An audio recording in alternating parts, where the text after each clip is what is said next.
Olá, meus alunos queridos, tudo bom? Espero que vocês estejam bem. Estou aqui passando para mostrar um pouquinho essa gravura, esta imagem, que tem a ver com um conteúdo que se chama a xilogravura, né? O que é a xilogravura? Ela é uma arte, um processo de gravar sobre a madeira, onde você vai pegar um instrumento cortante, né?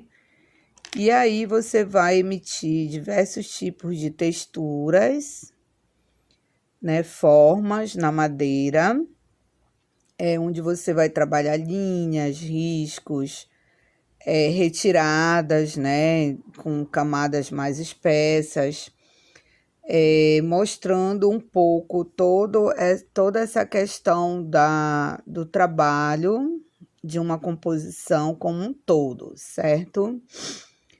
E essa imagem que você vê aqui, ela foi toda gravada num pedaço de madeira que é um pouco macia, que serve para delinear, e é utilizada uma tinta de tipografia e também uma tinta nanquim, uma tinta preta, que é passada sobre a madeira, e você pega um papel branco e vai prensar, né?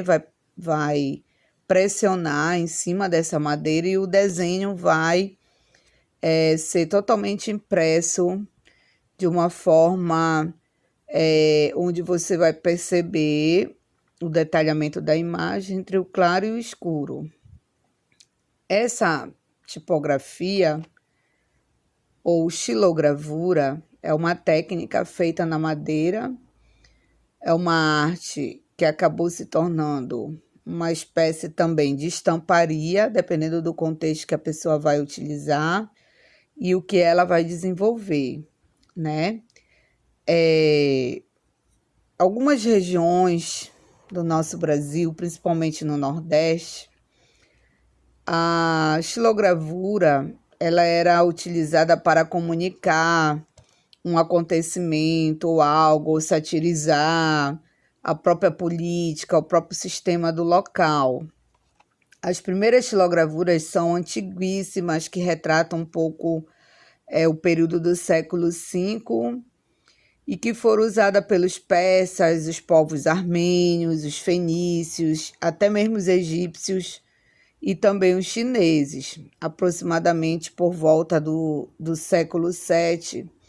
Foi definido também na própria Europa a arte da xilogravura. E as primeiras estampas elas eram utilizadas em livros, pergaminhos, papéis, buscando um sentido religioso, né? E também imagens de santos, alegorias, as cartas às vezes eram impressas, qualquer tipo de informação da época. Uma estampa xilográfica muito difundida na Europa, que foi feita foi de um santo chamado São Cristóvão, que foi feita em 1423. E os primeiros livros, antigamente, eles eram feitos em taubas de madeira, mediante uma impressão dessa técnica que eu acabei de falar para vocês, né? Eles iam construindo, desenvolvendo todo o processo da xilogravura feita na madeira. E essa impressão ela era feita em livros, ou pedaços de panos, ou pedaços de papel. Com a invenção da imprensa por Gutenberg, em 1455, os livros eles tiveram uma impressão totalmente modificada, né?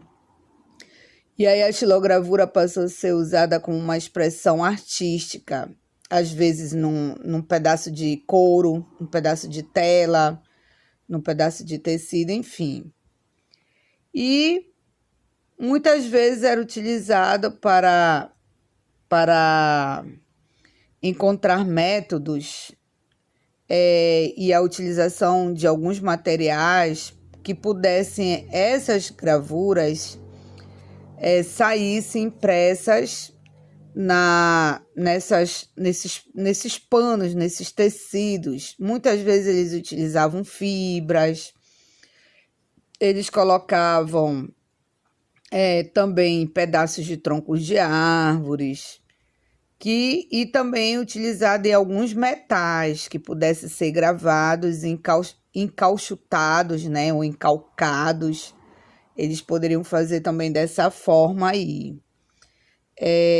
Diante desses desenhos que eram executados, eles também serviam para representar algo que a própria sociedade não percebia, não observava naquela época, esse tipo de comunicação. E tornou-se, a partir do momento de que foi evoluindo, né, toda a técnica, todo o trabalho, um meio de comunicação. E essa xilogravura aqui, ela também é utilizada no livro que nós chamamos de literatura de cordel, onde eles vão fazer um resumo, uma síntese do traçado, bem simbólico, caracterizando essa literatura, certo? Utilizando a tinta litográfica, e aí eles vão imprimindo todo esse contexto no trabalho ao qual quer se desenvolver. Geralmente a xilogravura ela é feita no contexto preto e branco, como você vê, para simbolizar a luz no desenho. Você usa menos retirada da madeira. Para simbolizar para simbolizar a sombra, você tem que tirar bem a parte da madeira, né? A parte que vai, nós chamamos de excisão, tá? E a incisão, você também pode buscar pontos em pequenas partes para delimitar aquilo que está sendo representado ou retirado. Você percebe que existem pontos que nós chamamos de zonas pretas, perfiladas de branco, textura cruzada, que são esses tipos de desenho bem gravados, assim, que passa a linha como se fosse uma em cima da outra. As pontilhadas de preto, né? Enfim, você vai criando vários contextos, vários elementos que você possa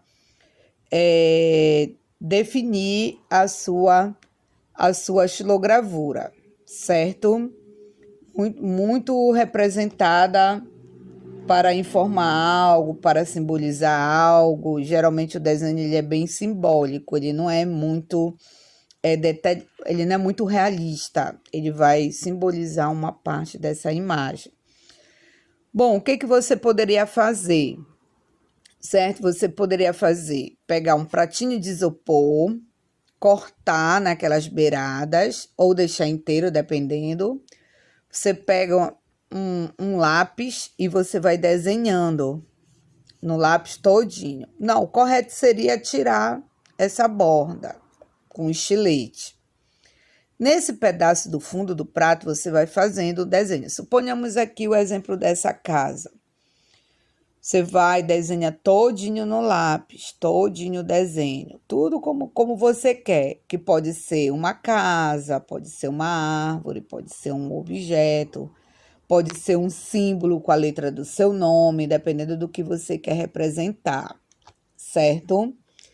E aí você vai delinear toda a superfície branca lá do pratinho de isopor com seu lápis, tudinho, tá? Tem pessoas que têm facilidade para o desenho e tem pessoas que não têm. Geralmente nós fazemos um borrão de um desenho ou imprimir um desenho, onde você pode pegar